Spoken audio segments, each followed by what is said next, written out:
Hello, Radhe Radhe, जय माता दी, हर हर महादेव। पूजा के दौरान आशीर्वाद में मिले नारियल का क्या करना चाहिए? अगर आपके मन में भी कई सवाल आते हैं कि आशीर्वाद में मिले नारियल का क्या करें और कहाँ इस्तेमाल करें, यह जानकारी इस वीडियो में आपको दी जाएगी। आशीर्वाद में मिले नारियल को बेहद तरीके से आप इस्तेमाल कर सकते हैं।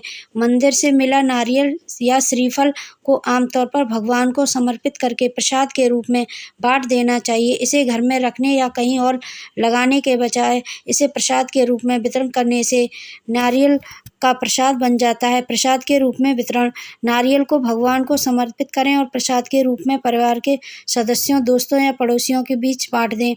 कलश से उतारकर प्रवाहित करना: पूजा के दौरान कलश में से नारियल उतारकर पहले जल में प्रवाहित किया जाता है, जिससे देवी देवताओं की कृपा प्राप्त होती है। मुख्य द्वार पर लगाना: कुछ लोग नारियल को लाल कपड़े में बांधकर घर के मुख्य द्वार पर लगाते हैं। इससे घर में देवी देवताओं की कृपा बनी रहती है और कोई भी बुरी शक्ति आपके घर में प्रवेश नहीं करती है। इसलिए नारियल का बहुत ही अच्छे से आप इस्तेमाल कर सकते हैं। कुछ लोग उपहार के रूप में नहीं देना चाहिए नारियल को किसी और उपहार में नहीं देना चाहिए, क्योंकि इसे आशीर्वाद के रूप में दिया जाता है। खराब या सूखा निकलना: यदि नारियल खराब या सूखा निकलता है तो यह भगवान द्वारा आपकी पूजा स्वीकृत करने का संकेत माना जाता है। नारियल को फोड़ना: कुछ मंदिरों में नारियल को चढ़ाकर फोड़ा जाता है, जबकि कुछ में प्रसाद के रूप में चढ़ाया जाता है। हनुमान जी, माता रानी और भैरव बाबा के मंदिर में नारियल को फोड़ा जा सकता है, लेकिन शिव और कृष्ण मंदिर में इसे प्रसाद के रूप में चढ़ाया जाता है। सनातन धर्म में देवी देवताओं को नारियल चढ़ाने की परंपरा कई वर्षों से चली आ रही है। पूजा पाठ में नारियल का विशेष महत्व होता है। बिना नारियल के कोई भी पूजा पाठ और अनुष्ठान पूरा नहीं माना जाता है, चाहे फिर वो सत्यनारायण कथा हो या कोई विशेष हवन या अनुष्ठान। नारियल का उपयोग अक्सर होता है।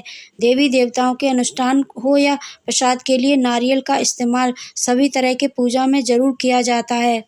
हिंदू कथाओं के अनुसार नारियल को श्रीफल भी कहा जाता है, तभी इसे माता लक्ष्मी का स्वरूप भी माना गया है।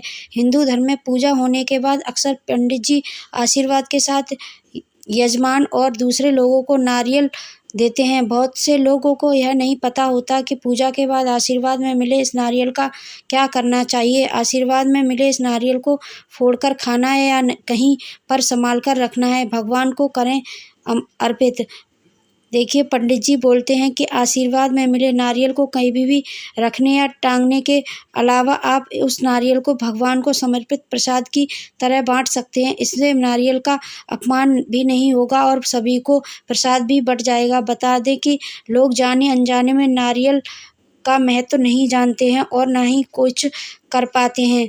नारियल को किसी को भी दे देते हैं। आशीर्वाद में मिला हुआ नारियल आपको आशीष के रूप में दिया जाता है। ऐसे में आप अपना आशीर्वाद किसी और को देकर नारियल और आशीर्वाद देने वाले का अपमान कर सकते हैं। इसलिए भूल से भी आशीर्वाद में मिले नारियल को किसी अन्य को ना दें।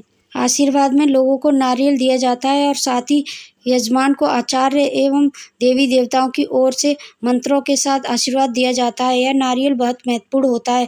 इसे आप लाल या पीले रंग के कपड़े में बांधकर अपने लॉकर में संभाल कर रख सकते हैं, या फिर आशीर्वाद में मिले नारियल को यदि आप लॉकर में नहीं रखते हैं तो उसे लाल रंग के कपड़े में बांधकर घर के मुख्य द्वार पर टांग दें। इससे आपके घर में देवी देवताओं की कृपा बनी रहेगी और हमेशा धन की वर्षा होगी।